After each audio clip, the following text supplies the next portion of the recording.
Hello everyone, Funky Blood here, and I would like to welcome all of you to SMACQ Talk of September and October of 2021.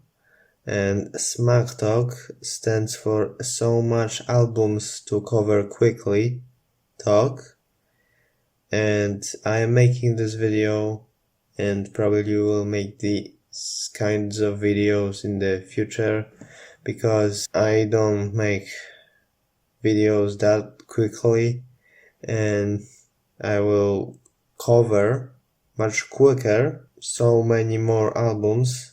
Also, I will go by each of these albums alphabetically, and it doesn't mean I will be going from worst to best or by genres. I will be going through the alphabet. Andrew WK, God is Partying. If you know who Andrew WK is, you probably know him for his very energetic party anthems. This new album, however, isn't that really. I mean, the two first and last tracks are pretty energetic, and I guess they are pretty good, but the rest is just kind of mediocre, boring and cheesy cuts that I would not recommend to anybody, even hardcore Andrew WK fans. And at the end, it's just below average even for Andrew WK. Overall, it's just 5.2 for me. Bad Not Good, Talk Memory. Bad Not Good are a Canadian jazz band, and Talk Memory is their newest LP since 4 in 2016. This album is 8 tracks long and is pure instrumentals, like most Bad Not Good records. All of the songs here don't have a specific motif that they repeat over and over again, and it certainly brings life and energy into this album.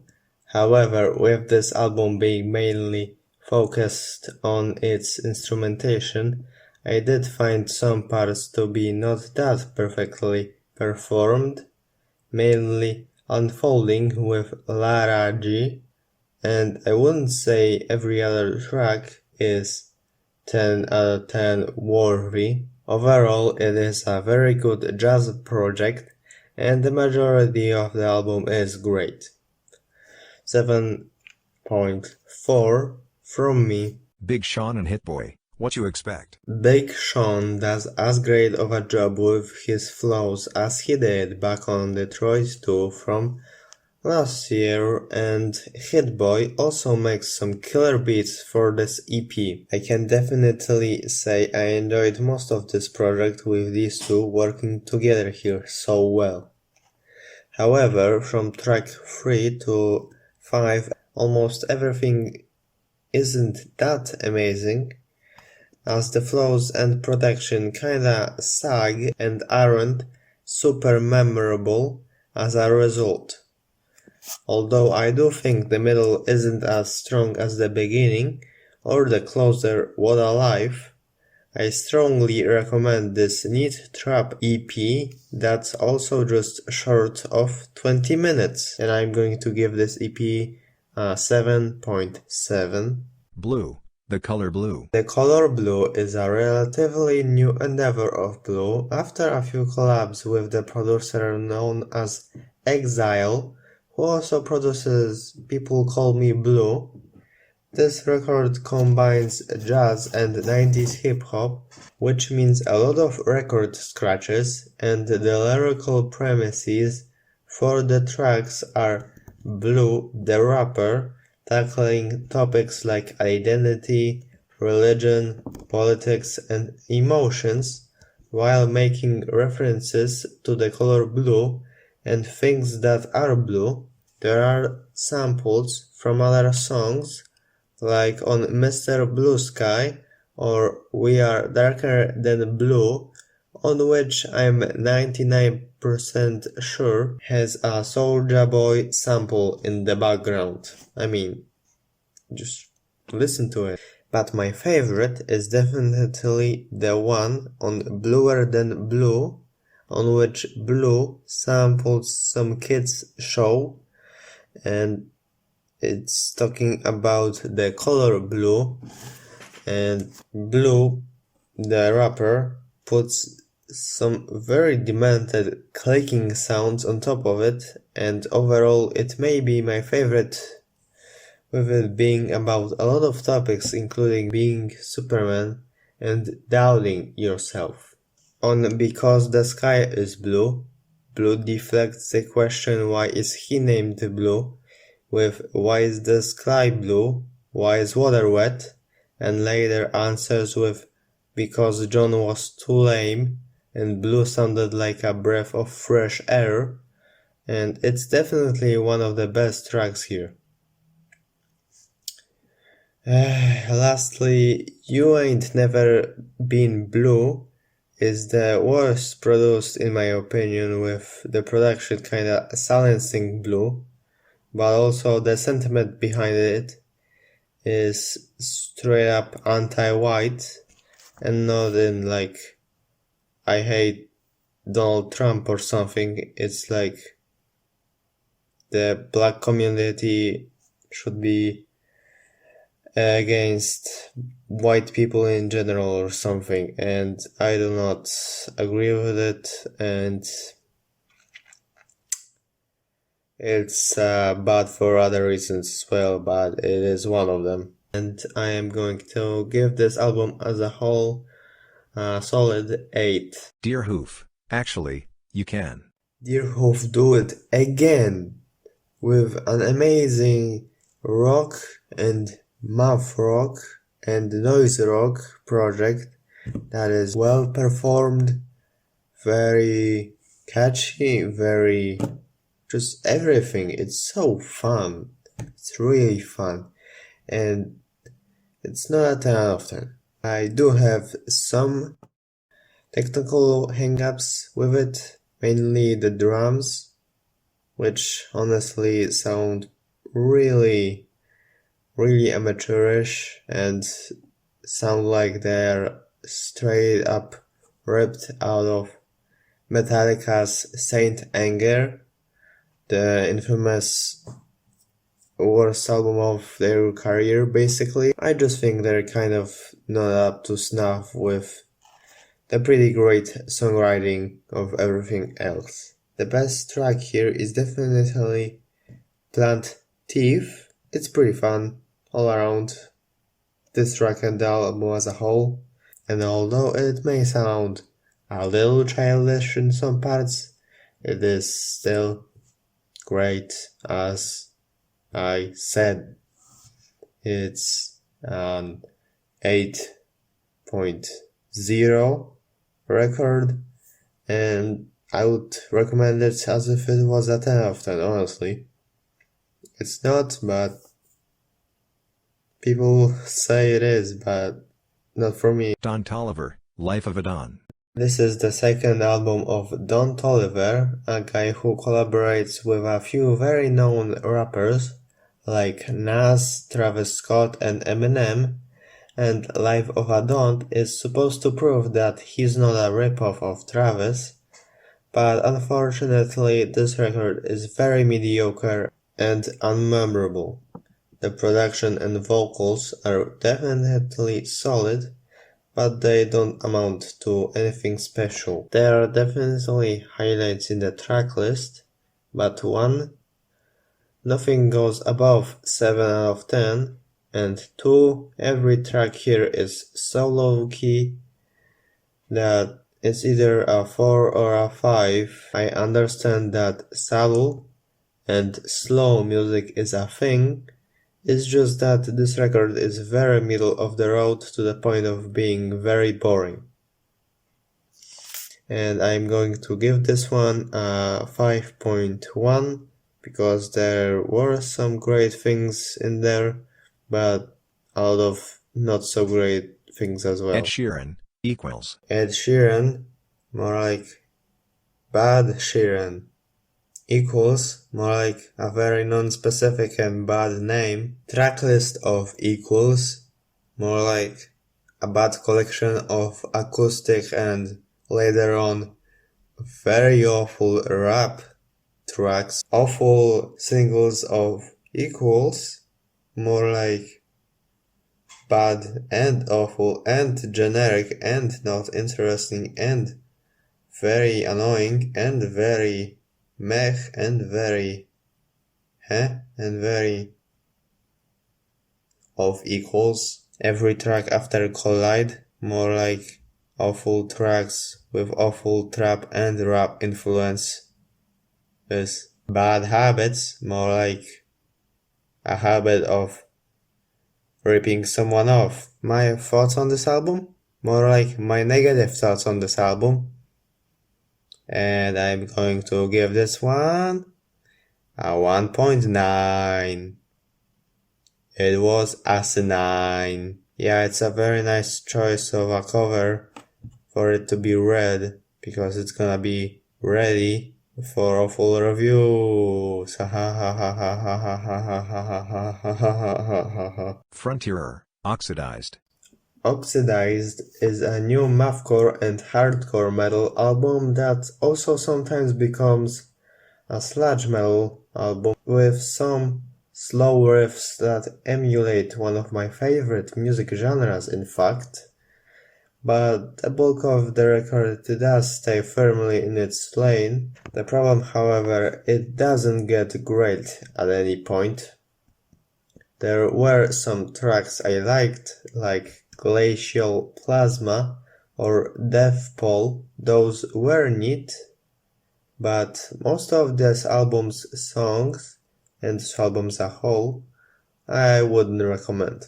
Having listened throughout all of this LP, I definitely would say most of what I heard was competent, which really excludes the vocals. They are very girly and incomprehensible, and later on just stopped having any kind of a presence. For sure the vocals fit on a hardcore metal project, but for me the performances became pointless after a while. Speaking of performances, I didn't like most of the instrumentals, as they just sounded like Frontierer wailing on their drums and guitars as hard as they possibly could, with no sense of direction or groove whatsoever. Overall, I wouldn't call Oxidized either good or bad. It's a pretty mixed bag, mostly filled with pretty annoying mathcore metal. And I'm going to give this one a 5.2. Grouper, Shade. Shade is a crossroad of ambient and folk music, and I think it works for the most part. Where this album really shines is in its lyrics, which are about the relationship between Liz Harris, aka Grouper, and her partner. But I'm not gonna spoil them too much because 1. I think they're better off unspoiled, and 2. They're about as grim as the Mount Eerie project from 2017 called A Crow Looked at Me. And yeah, that album was just basically pain and pain and pain once again, and this album almost gets there, but its lyrics are a little more metaphorical than of the Mount Eerie thing. And 100% the prime example of this record being heartbreaking is the closer Kelso Blue Sky, which has a 10 out of 10 track in my opinion. Another thing I really liked here is probably even harder to explain, in that I really appreciated how the recorded vocals worked with the extremely subtle production. Something about it is just very pleasurable to listen to for me.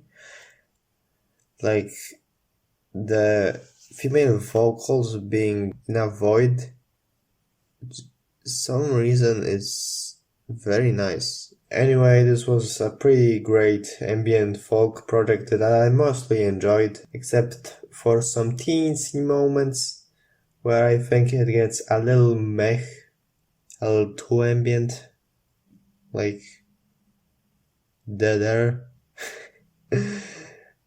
And maybe someone being more into ambient works will enjoy this more than I did, but it was great for me anyway. And I'd say it was a 8.1 album project thing for me. Imagine Dragons, Mercury, Act 1. Unfortunately, what I said in my Young Matchak review about the possibility of me enjoying the new Imagine Dragons LP more than Young Matchak turned out to be false. I enjoyed this new Imagine Dragons album so little, in fact, that I am not joking when I say that the most consistent score I thought of and was giving was a 0 out of 10. I guess it has some neat things in it overall, but my god, was it horrible from the second track to the next to last track.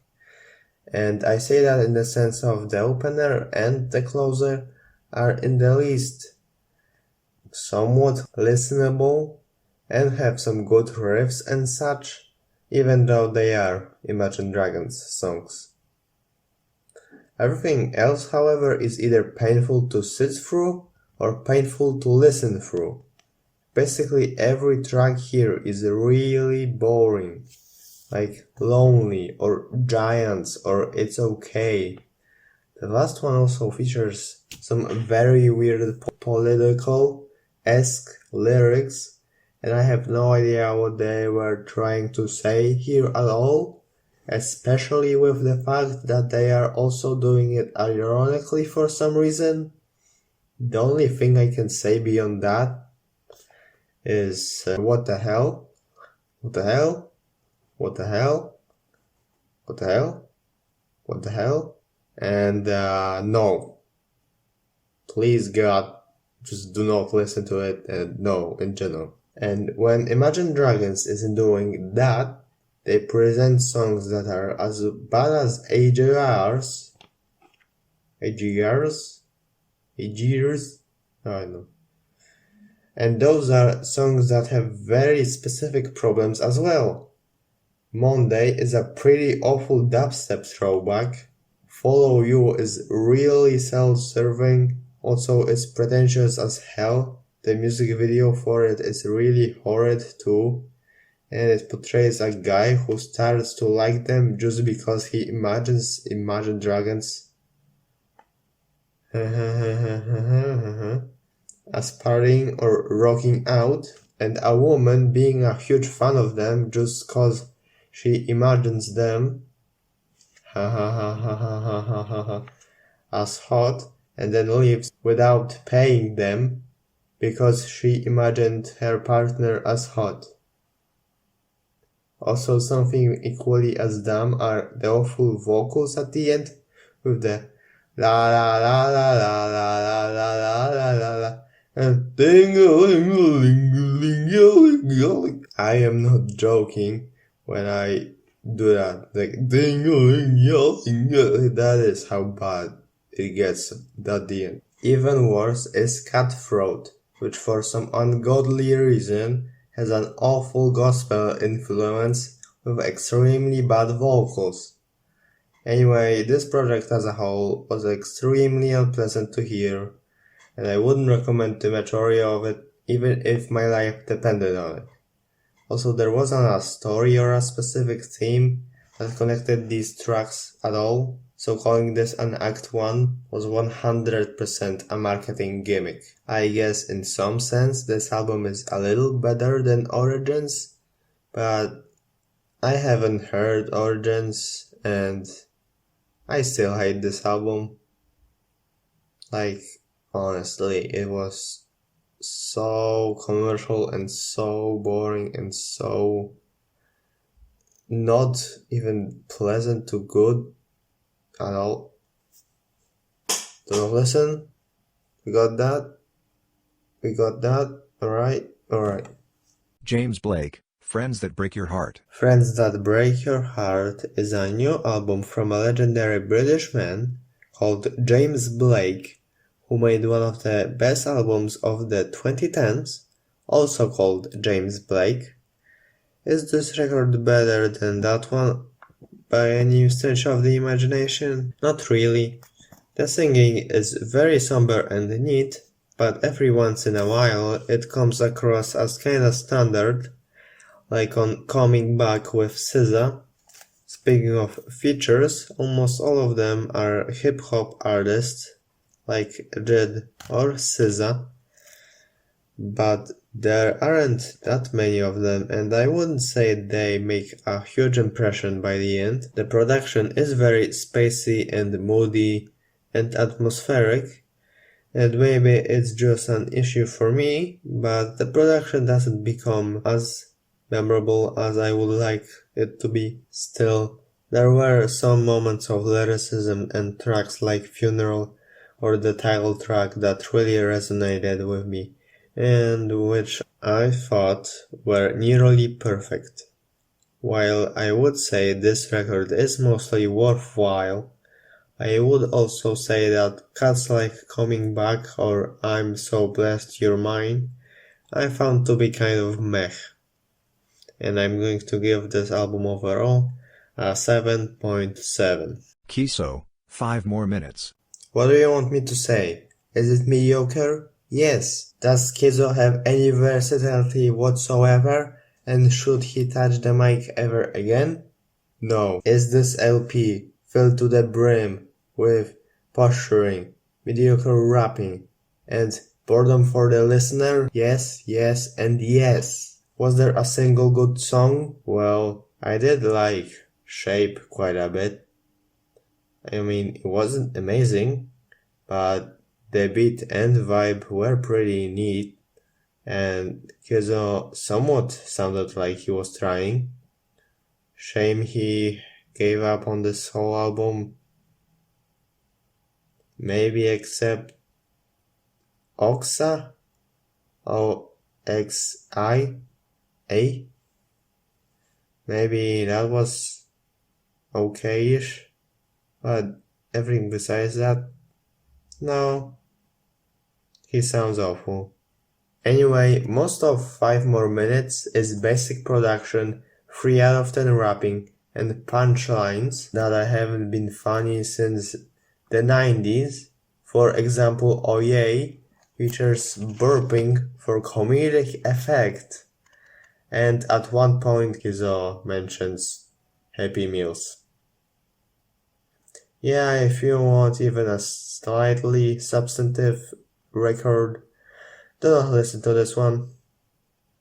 No, maybe listen to Shape and anything else besides this album. It is bad, so bad, like 2.5 bad, honestly. Lana Del Rey, Blue Banisters. About this new Lana Del Rey record, Blue Banisters, I have mixed feelings about it. It's good sometimes it's just super mediocre for me. Like, it goes from great songwriter music to mixing trap and Mexican mariachi, especially on Arcadia and the trio interlude. It was just ugh. I mean, the rest of Arcadia is good because it goes in the direction at the end, but why did she do that? I don't get it. And speaking of pretty weird and bad tracks for me, I have to mention If You Lie Down With Me. This one is This one is bad. Definitely the worst thing about it is the voice she makes. It's like by like a woman was doing that. Like, I gotta play this for you guys. Also, the horns at the end, pretty bad. They're not as bad as her voice, but they're bad nonetheless. Put your red boots on, baby, giddy up. Baby, won't you dance? Baby, get away. Dreamy nights, start doing with that whiskey breath. Do best with me. Dance me all around the room. Oh, the guitar. Spin me like a ballerina, super high. Dance me all around the moon. Light me up like a foot. If you lie down right next to me. La, la, la, la, la, la, la. Oh, the hook. If you lie down right next to me. La, la, la, Yeah, and the guitar again. get your jacket on, be a gentleman. Get into your truck and pick me up, hey. What? Cause we were built for the long haul freight train next to me. Dance me all around the room. Oh god, the progression is so bad. Ballerina super high. Dance if you lie down right next to me. La la la la la la la. If you lie down right next to me. La la la la la la la. If you lie down right next to me.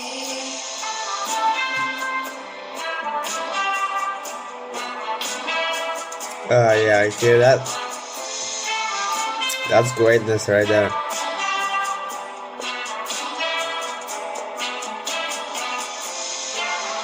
That's not strained.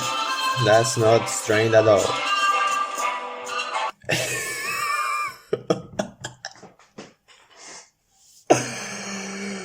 Oh, God. Now I feel a pain in my chest. Great track is what I would have said if it wasn't If You Lie Down With Me. Ugh, God, it just gave me a headache. Beyond that, there are great tracks like Violets for Roses or Wildflower Wildfire or Nectar of the Gods, but there are also some bad tracks like Beautiful with its bad keys or Cherry Blossom and Sweet Carolina that finish off the album with its kind of mediocre singing and songwriting. And that's the thing with this record. She gives some very off vocal performances. She almost sounds like she's imitating country I meant to say singers. With how like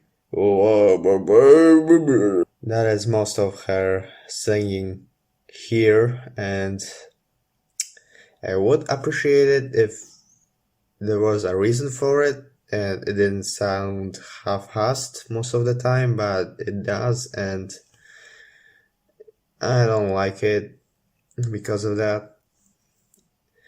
And I'm gonna be honest, I liked some tracks where I thought that overall it was pretty tender and things like that, but most of the time I thought it was like low grade Lana Del Rey records, because I have heard Normal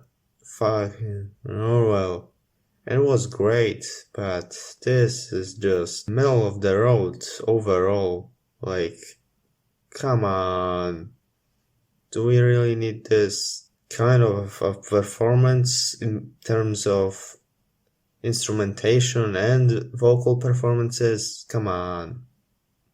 Come on, Lana. I know you can do better. This is pretty mixed all around, and so am I. And I'm going to give this one a 5.9. It was bad and it was great, and I got a headache listening to this. Lil Nas X, Montero. On Montero, Lil X doesn't really present a new sound, but he does present a solid record. From the production to the features and song topics, it's solid from front to back. At the start it is pretty boastful with Industry Baby and That's What I Want, which are great. However, at the end it gets serious and dark, and even better with Don't Want It. The middle is probably the worst part of this album, with it being just a little too mediocre for my liking. For example, Scoop with Doja Cat. This section goes from The Art of Realization up to and including Lost in the Citadel. I didn't hate these tracks, I just thought they weren't good, really. This album is a 7.3. It is. Lil Ugly Mane, Volcanic Bird Enemy and The Voiced Concern. Do you want extremely cynical and pissy lyrics? Do you want psychedelic songwriting? Do you want neat and tender vocal performances? Do you want very well done instrumentals? Do you want demented production choices? Well, just short of an hour, this album definitely delivers on all of these fronts. My biggest criticism would be that every once in a while I was a little bored of what the track presented, like on Clapping Seal or Beach Harness. Also, Bold Futile Flavor was way too short to be classified as a real song. Anyway, rewind to when I was asking questions, and if your answers are mostly yes, then listen to whatever the name of this album is. I'm going to give this one a 7.6. LILHUDDY, Teenage Heartbreak. LILHUDDY presents an emo punk record that has alright singing from him and the features, pretty good instrumentation and production. I think its worst parts are in the lyrics department, because this album is really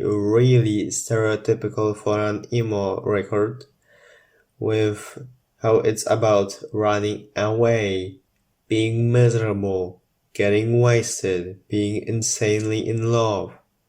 It doesn't really offer a new perspective on anything, it just does these topics lip service really. So yeah, except Lost Without You and how it ends, this album is really solid on the sound front, but kind of fails with its lyrics.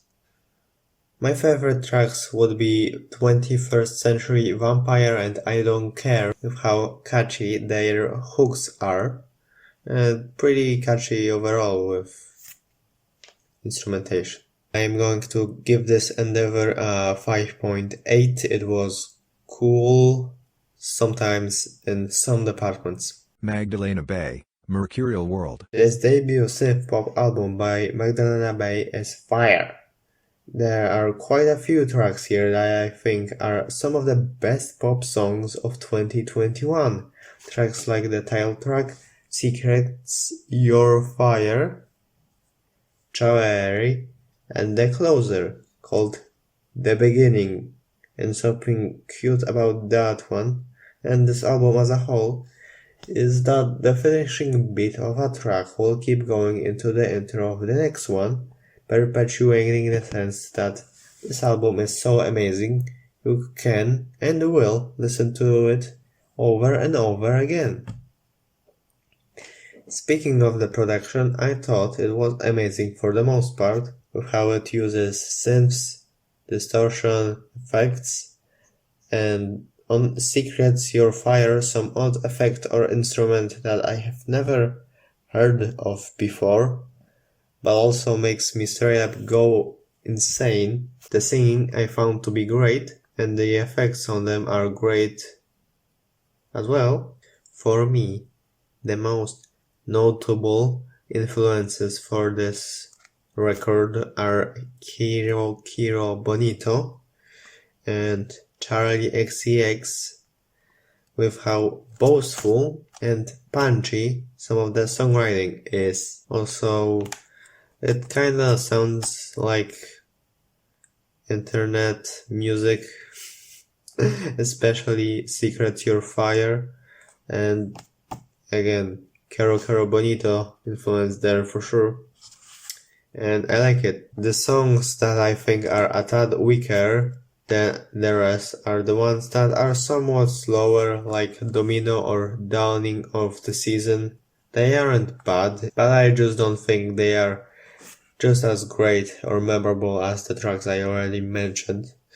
Anyway, as a whole, it's definitely a great synth and dance pop record that may go down as one of the best projects of the year, and I am going to give this one an 8. A great 8 for this great project. Very great. Meek Mill, Expensive Pain. Apparently Meek Mill at one point rivaled Drake with the ghostwriting thing in 2015, and having heard Expensive Pain, I can definitely see Meek rivaling Drake, but not on the ghostwriter front, really on the generic trap record front. Now, I don't think every track here is that bad, and cuts such as Love Train or Angels Rip Lil Snoop are somewhat great, with how wonderfully emotional and sad they get. I would definitely recommend them for that. But the rest of the track list is very middle of the road, to the point of being extremely boring, very non-essential, and it has very mediocre, maybe not very, but at least somewhat mediocre rapping and almost non-existent production, and by that I mean there's not a single beat that I thought was even mildly catchy. In the end, this album is full of tracks that I would give either a 5 or a 6 out of 10, and this album is honestly a 5.3. Mild High Club, Going Going Gone. This record is 1. Tracks that don't start at all, like Kluge 1 and 2, or 2.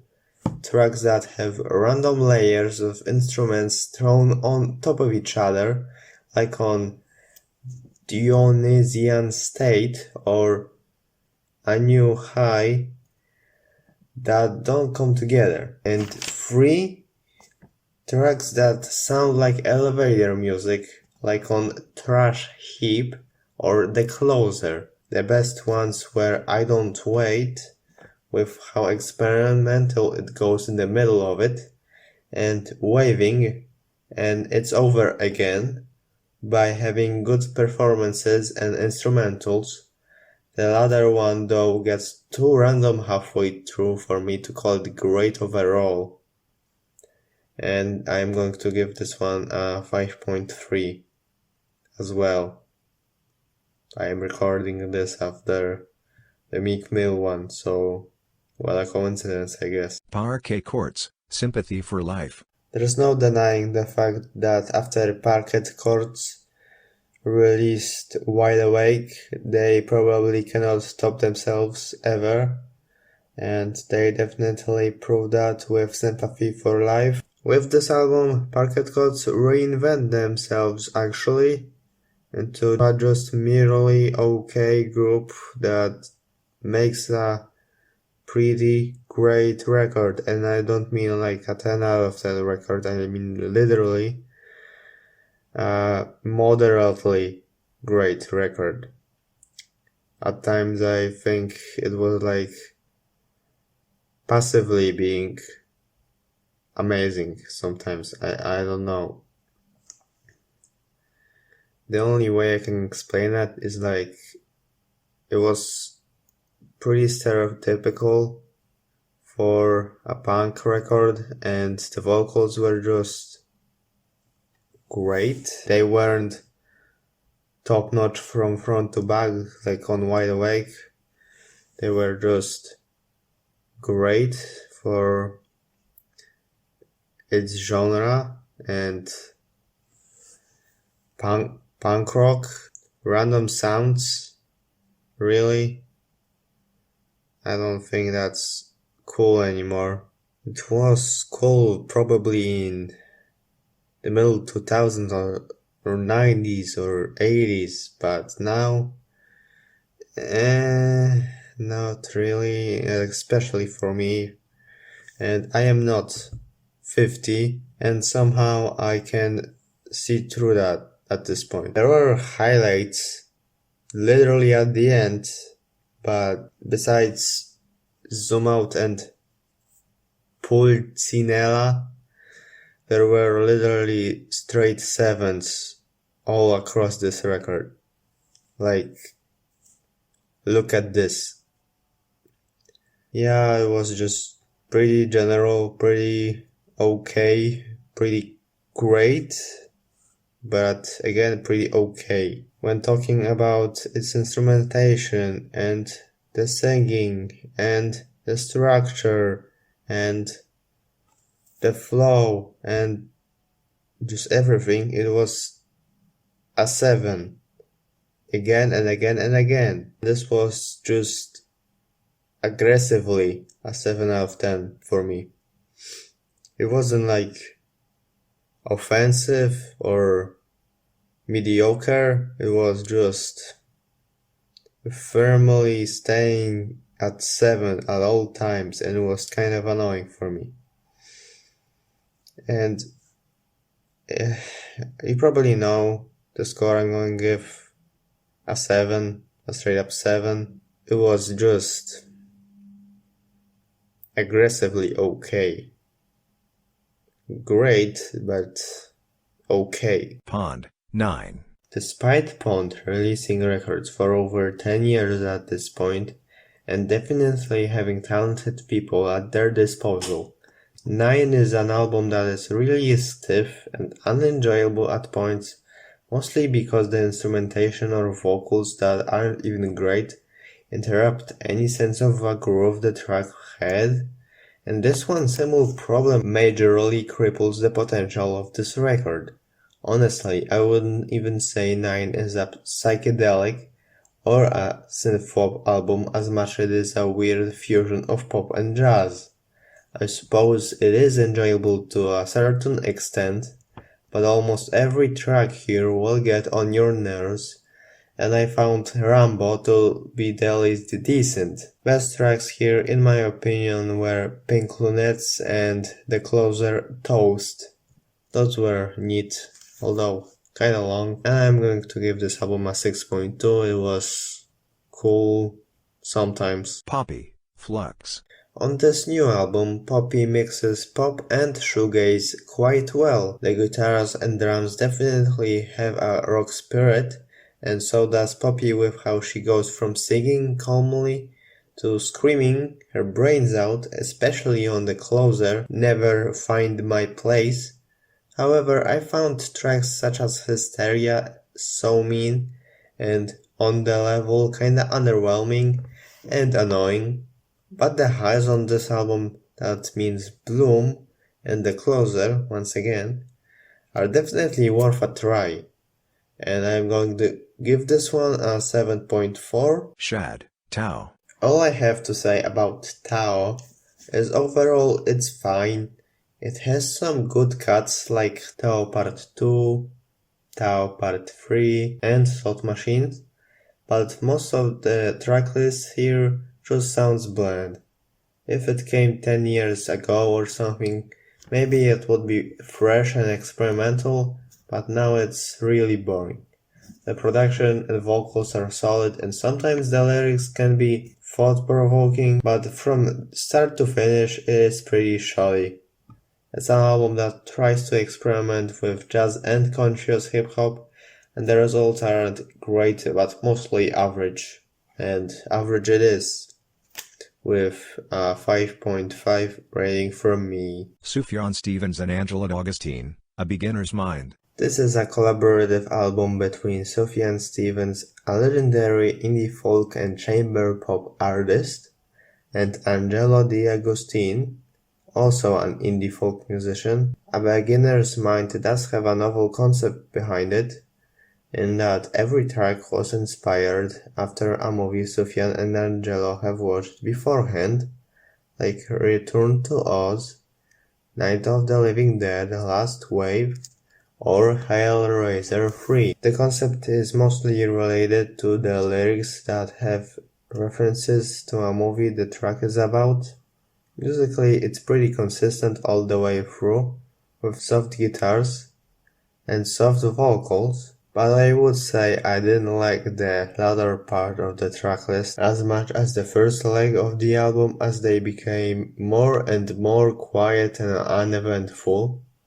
It doesn't become horrible by any stretch of imagination, but I did find the hooks and performances better in the first half.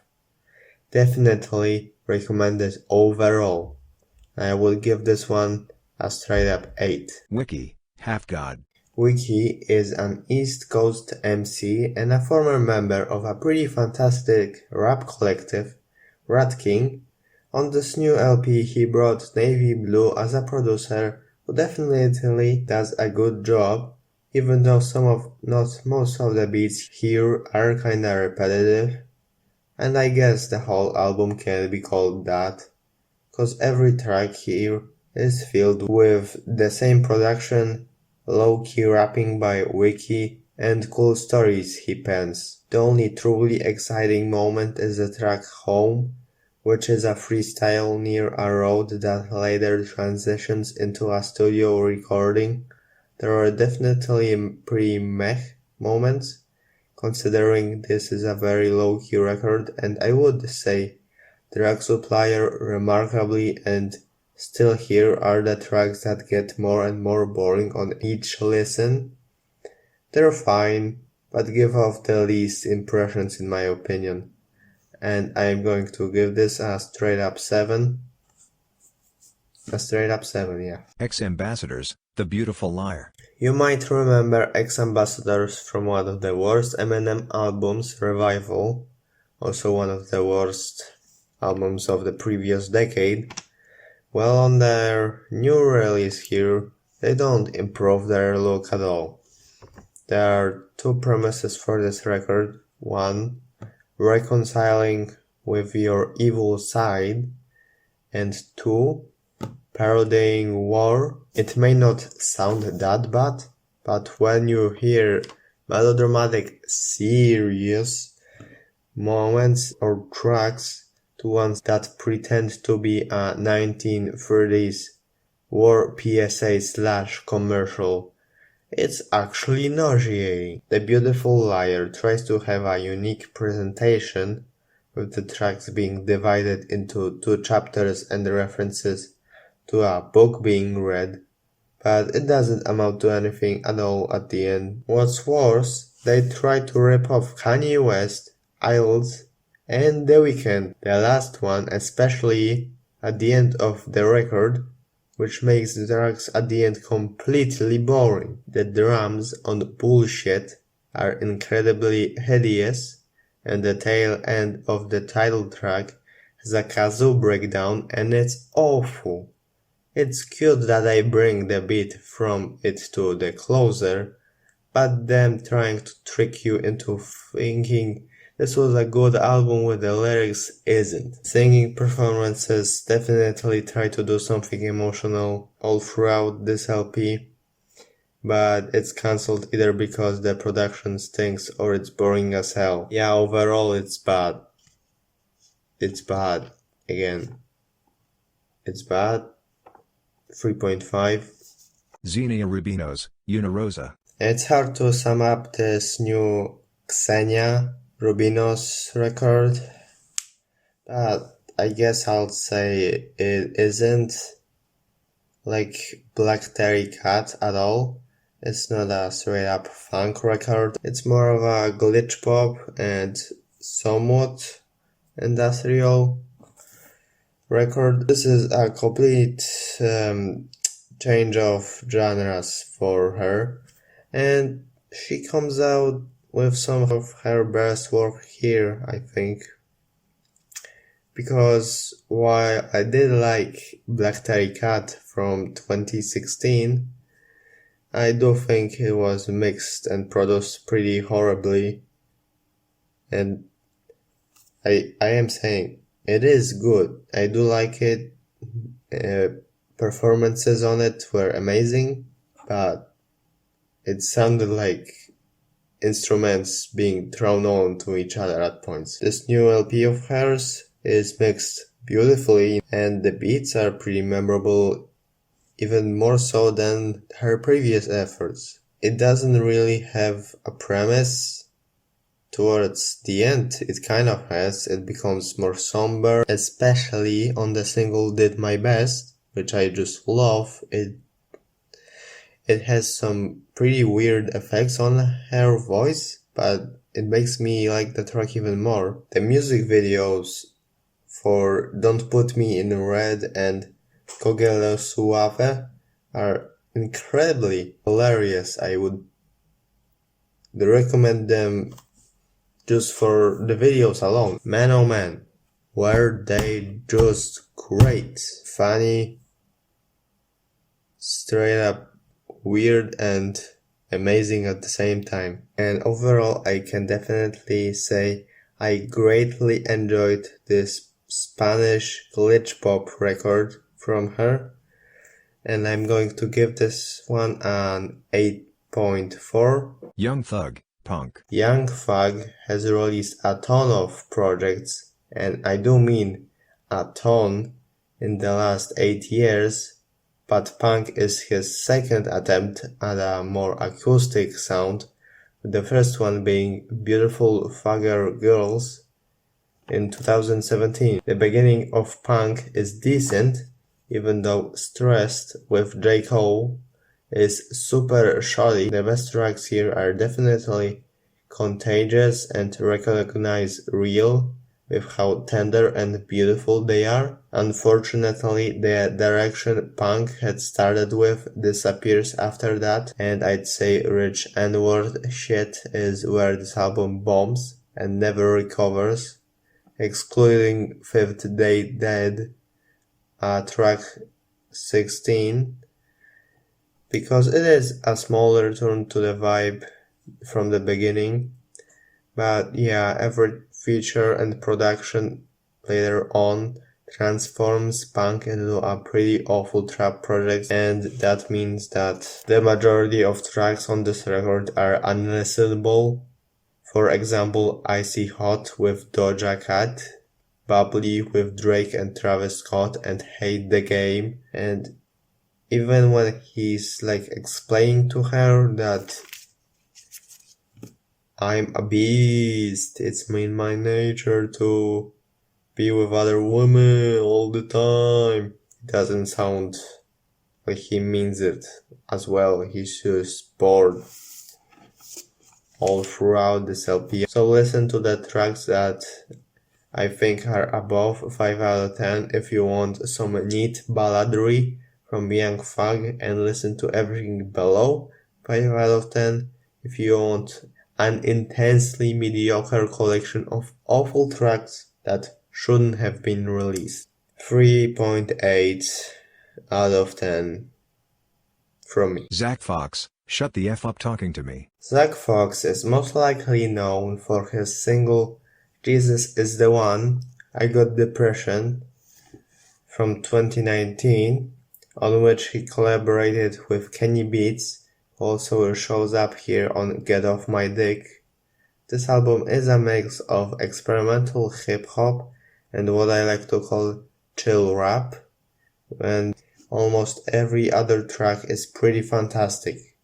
The beats, lyrics, and vocals are all great all across this very short album, and although nothing reaches the excellence of Jesus is the One, a bulk of this debut LP is super above average, and I'm going to give this one a 7.9 from the bottom of my heart. It's great. The end. If you like what you saw, please consider a subscription or a like or I don't know, a comment or ringing the bell or disliking the video or unsubscribing. I have recorded over like 3 hours of footage for this video and it hurts so bad, and now I gotta edit all of it. Give me support, subscribe. A video over